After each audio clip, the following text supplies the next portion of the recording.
اعوذ باللہ من الشیطان الرجیم بسم اللہ الرحمن الرحیم الحمد للہ رب العالمین الصلاة والسلام علی اشرف الخلق محمد وآلہ الطیبین الطاہرین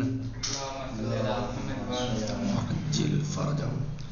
کل ہم نے پڑھا تھا مردار یعنی مردہ انسان کے بارے میں، یعنی جب انسان مر جائے تو اس کا یعنی کون کون سا حصہ نجس ہو جاتا ہے اور کون سا حصہ نجس نہیں ہوتا، یعنی چند چیزوں کے علاوہ پورا بدن نجس ہو جاتا ہے، پورے یعنی چند چیزوں کے علاوہ جیسے ناخن، وہ چیزیں جن میں جان نہیں ہوتی جیسے ناخن، بال، دانت وغیرہ، اور کب ہو جاتے ہیں یعنی روح نکلنے کے بعد اور ٹھنڈا ہونے کے بعد، روح نکل جائے، انسان کا بدن ٹھنڈا ہو جائے اور اس کو غسل نہ دیا جائے، وہ ابھی تک جب تک غسل نہ دیا جائے اس وقت تک اس کا بدن کیا ہوتا ہے؟ نجس ہوتا ہے۔ صحیح ہے؟ مردہ انسان کا جسم نجس ہوتا ہے روح نکلنے کے بعد اور ٹھنڈا ہو جانے کے بعد اور غسل دینے سے پہلے، ٹھیک ہے؟ پھر اور لیکن سوائے ان حصوں کے جن میں جان نہیں ہوتی۔ اب غسل دینے کے بعد پاک ہو جاتا ہے، آگے غسل دینے کے بعد پاک ہو جاتا ہے، اور اگر کوئی انسان شہید راہ خدا ہے اور شہید معرکہ ہے، یعنی اس کی روح میدان جنگ میں پرواز کر گئی ہو، اگر اس کی روح میدان جنگ میں پرواز کر گئی ہے تو پھر اس کا جسم مطلقاً پاک ہے، اصلاً پاک ہے، غسل سے پہلے بھی اور یعنی ٹھنڈا ہونے کے بعد بھی پاک ہے، اس کا جسم نجس ہوتا ہی نہیں۔ یہ شہید کا شرف ہے کہ اس کا جسم نجس نہیں ہوتا۔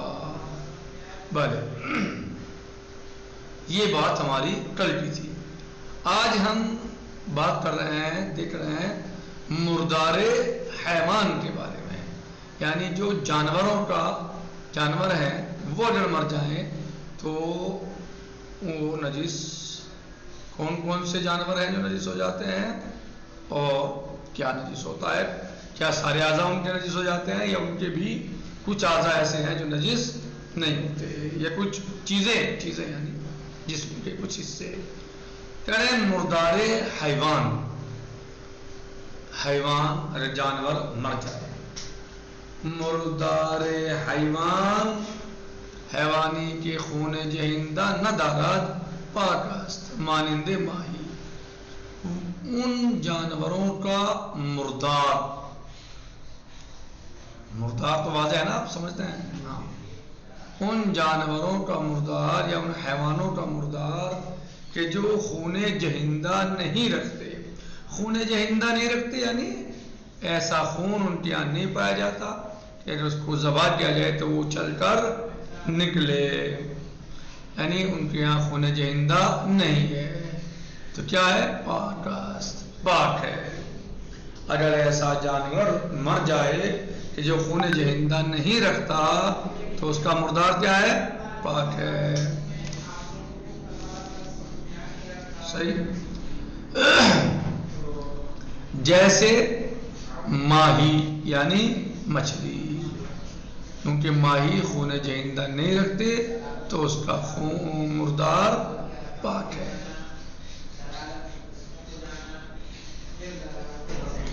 مانند ماہی،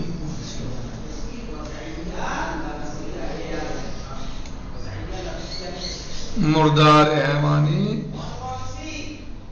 جی نمبر 2، مردار حیوانی کے خون جہندہ دارد، یہ کس کی بات تھی؟ ان حیوانوں کی جو خون جہندہ نہیں رکھتے۔ اب آ جائیے ان پر جو خون جہندہ رکھتے ہیں۔ کہہ رہے ہیں کہ مردار حیوانی کی خون جہندہ دارد، وہ حیوان کے جو خون جہندہ رکھتا ہے، اجزائی بروح ان مانند، ان کے وہ اجزاء کے جن میں جان نہیں ہوتی، بے روح ہوتے ہیں وہ پورے حیوان کی زندگی میں، یعنی جب حیوان زندہ ہوتا ہے تب بھی ان میں روح نہیں ہوتی بلکہ وہ بے روح ہوتے ہیں، جیسے مانند منہ و شاخ اور جی جیسے بال ہیں یا سینگ ہے، بال اور سینگ میں جان نہیں ہوتی نا، صحیح، تو کہہ رہے ہیں کہ یہ پاک ہے۔ وَأَجْزَاءِ روح دارش، اور ایسے اجزاء کہ جن میں روح ہوتی ہے، وہ اجزاء جو روح رکھتے ہیں، مانند گوشت، پوست، نجس است، اور وہ اجزاء کہ جو کیا رکھتے ہیں، جان رکھتے ہیں، وہ نجس ہیں۔ بات سمجھ آئی؟ مردار کس حیوان کا نجس ہے اور کس کا پاک ہے؟ اگر آپ سے پوچھا جائے کس حیوان کا مردہ نجس ہے اور کس حیوان کا مردار پاک ہے، تو آپ کیا جواب دیں گے؟ جی کس کا پاک ہے؟ وہ مردار جو وہ حیوان جو خون جہندہ نہیں رہتا، اس کا مردار، جیسے مچھلی۔ نجس کس کا ہے؟ وہ حیوان جو خون جہندہ رکھتا ہے، پورا جسم نجس ہوتا ہے، کچھ بچا ہوا بھی ہوتا ہے تو جو پاک ہو۔ احسان، جو حصے بے جان ہوتے ہیں، جن میں جان نہیں ہوتی، وہ حصے پاک ہوتے ہیں، وہ حصے کیا ہوتے ہیں؟ پاک ہوتے ہیں۔ اور جیسے بال یا شاخ یعنی سین وغیرہ، اور وہ اجزاء کہ جو جان رکھتے ہیں، جیسے گوشت، پوست، نجس است، وہ نجس ہیں، جیسے گوشت اور پوست۔ یہاں تک واضح ہے۔ نمودار احکام مردار حیوان، مردار حیوان کے یعنی احکام،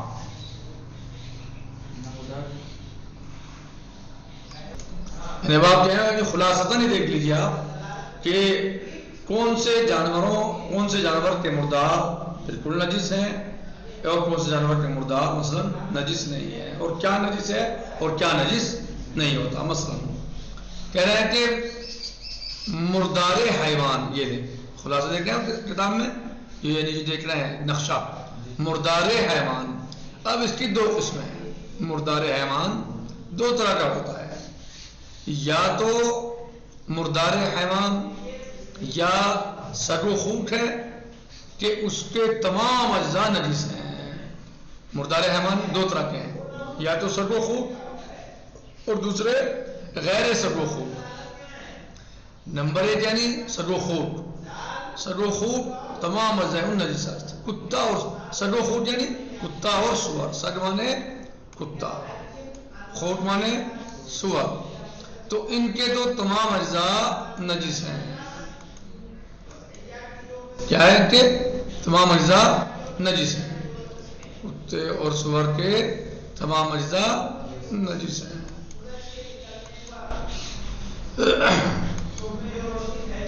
بھلے تو اجزاء نجس ہیں۔ دوسرے غیر سگ و خوک، دوسرے وہ حیوان جو کتا اور سور کے علاوہ ہیں، یعنی ان کے علاوہ جو حیوان ہیں ان کا کیا ہے؟ کہہ رہے ہیں کہ وہ بھی دو طرح کے ہیں۔ کہہ رہے ہیں کہ نمبر ایک خون جہندہ دارد، خون جہندہ نہ دارد۔ سمجھ میں آ گئی؟ یعنی مردار حیوان کتنے طریقے کے ہو سکتے ہیں؟ دو طریقے، یا تو وہ مردار حیوان میں سگ و خوک کا ہے، کتے اور سور کا، یا وہ حیوان غیر سگ و خوک کا ہے، یعنی غیر کتا اور سور، یعنی کتا اور سور کے علاوہ وہ ہے، یعنی وہ حیوان ہے اور ان کا مردار ہے ان حیوان کا جو کتے اور سور کے علاوہ ہے۔ کہہ رہے ہیں جو کتے اور سور ہیں ان کا تو تمام اجزاء نجس ہوتے ہیں، تمام اجزاء نجس ہوتے ہیں۔ اب مسئلہ غیر سگ و خوک کا، کس کا؟ غیر سگ و خوک، یعنی کتا اور سور کے علاوہ۔ کہہ رہے ہیں کہ اس کی دو قسمیں ہیں۔ نمبر ایک وہ حیوان جو کتا ہے سور نہیں ہے ان کے علاوہ ہے یا تو خون جہندہ دارد یا خون جہندہ نہ دارد، خون جہندہ دارد، خون جہندہ نہ دارد۔ اگر دارد یعنی خون جہندہ دارد، اگر اس کے اندر خون جہندہ یعنی ایسا خون ہے کہ اگر اس کو ذبح کیا جائے تو اس کا خون اچھل کر نکلے، کہہ رہے ہیں دو قسمیں ہیں اس کی بھی، کہہ رہے ہیں اجزاء روحدار نجسات، اس حیوان کی جو خون جہندہ رکھتا ہے وہ اجزاء جن میں روح ہوتی ہے، جان ہوتی ہے، وہ اجزاء کیا ہیں؟ مردار کے نجس ہیں۔ نمبر 2 اجزاء بے روح، وہ اجزاء کے جو بے روح ہیں، جن میں روح جان نہیں ہوتی، پاک است، وہ پاک ہے، واضح۔ نمبر 2 خون جہندہ رکھنے والوں کی دوسری قسم ہے خون غیر سرو خون کی دوسری قسم، اور وہ ہے خون جہندہ ندارت، یعنی وہ حیوان جو خون جہندہ نہیں رکھتے، تمام اجزاء ان پاک است۔ جو حیوان خون جہندہ نہیں رکھتے ان کے تمام اجزاء پاک ہیں، صحیح، یعنی صرف وہی اجزاء نہیں جن میں جان نہیں ہوتی بلکہ تمام اجزاء ان کے پاک ہوتے ہیں، صحیح۔ آ جاتے ہیں احکام خون پر، یعنی خون کن حیوان کا نجس ہے اور کس کا نجس نہیں۔ کہہ رہے ہیں نمبر 1 خون انسانوں ہر حیوانی کے خون جہندہ دارت نجسات، ہر انسان کا خون اور ہر اس حیوان کا خون کہ جو خون جہندہ رکھتا ہے خون نجس ہے۔ خون جہندہ تو بہت بار دہرایا جا چکا ہے، وہ آپ کے سمجھ میں آ ہی گیا ہوگا، اس کی شرح کی ضرورت نہیں ہے۔ یعنی انسان کا خون نجس ہے اور ہر اس حیوان کا خون نجس ہے کہ جو خون جہندہ رکھتا ہے، مانند مرغ، جیسے مرغ کا خون، گوسفند اور بکرے کا خون، بھیڑ کا خون، گائے بھینس کا خون، یہ سب کیا ہے؟ نجس ہے، خون نجس ہے۔ انسان کا خون اور ہر اس حیوان کا خون کہ جو خون جہندہ رکھتا ہے اس کا خون نجس ہے۔ نمبر 2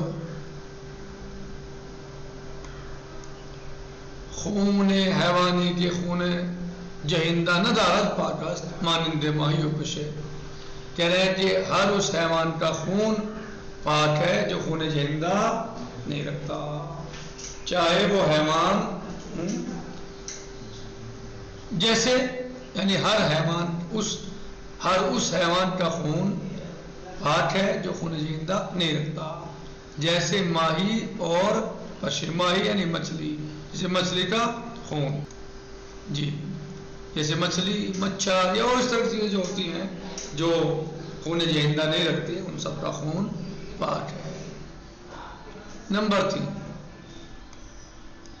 خونے کے گاہی در تخم مرغ یافت بشود نجس نیست، وہ خون جسے کبھی کبھی تخم مرغ یعنی جو مرغی کا انڈا ہوتا ہے، کبھی کبھی جو مرغی کے انڈے میں خون نظر آ جاتا ہے، پایا جاتا ہے، وہ خون نجس نہیں ہے، ولی بنا بر احتیاط واجب باید از خوردن ان اجتناب کا، لیکن احتیاط واجب کی بنا پر چاہیے کہ اس کو کھانے سے کیا کرے؟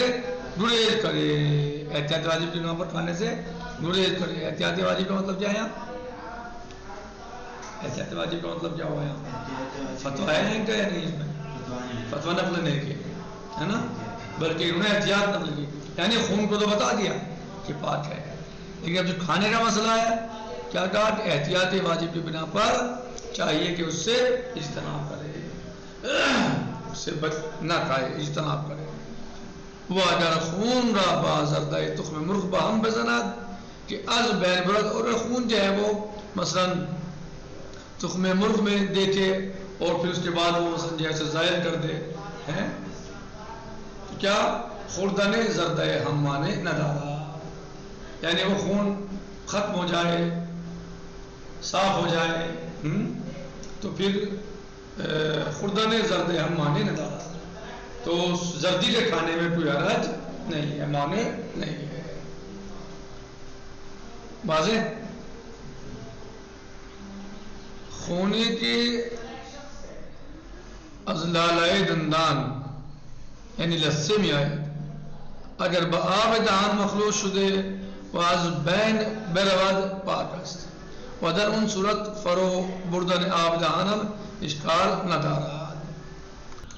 کہہ رہے ہیں کہ خونے کی از لالائے دندان یعنی رسے میں آیا وہ خون کے جو انسان کے دانتوں سے خون آ جاتا ہے، مسوڑوں وغیرہ سے خون آ جاتا ہے، بہت نہیں کبھی آ گیا تھوڑا سا، اگر بآب دهان مخلوط شده اگر وہ موٹے پانی کے ساتھ یعنی لعاب دہن کے ساتھ مخلوط ہو گیا، مل گیا، وہ ازبین میں رود اور وہ ایسا کہ دکھائی نہیں دے رہا، ختم ہو گیا،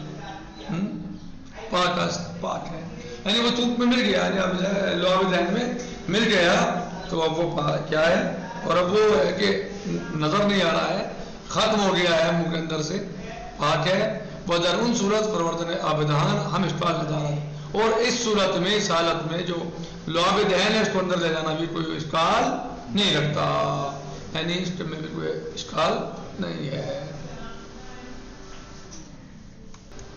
اب ہم یہیں پر جائیں وہ اکتفا کرتے ہیں، اور چونکہ درس تمام ہو گیا، باقی انشاءاللہ کل ایک نیا درس شروع ہوگا انشاءاللہ۔ والحمدللہ رب العالمین، والسلام علیکم ورحمۃ اللہ وبرکاتہ۔ اگر کوئی چیز آپ کی سمجھ میں نہیں آ رہی ہے تو آپ اس کو پوچھ لیں، معلوم کر لیں، کوئی معنی یا مطلب اگر سمجھ میں نہیں آ رہا ہے تو آپ اس کو معلوم کر لیا کریں اور سمجھیں اس کو، اور اس کو پھر اچھی طریقے سے یاد کریں۔ والحمدللہ رب العالمین، خدا حافظ۔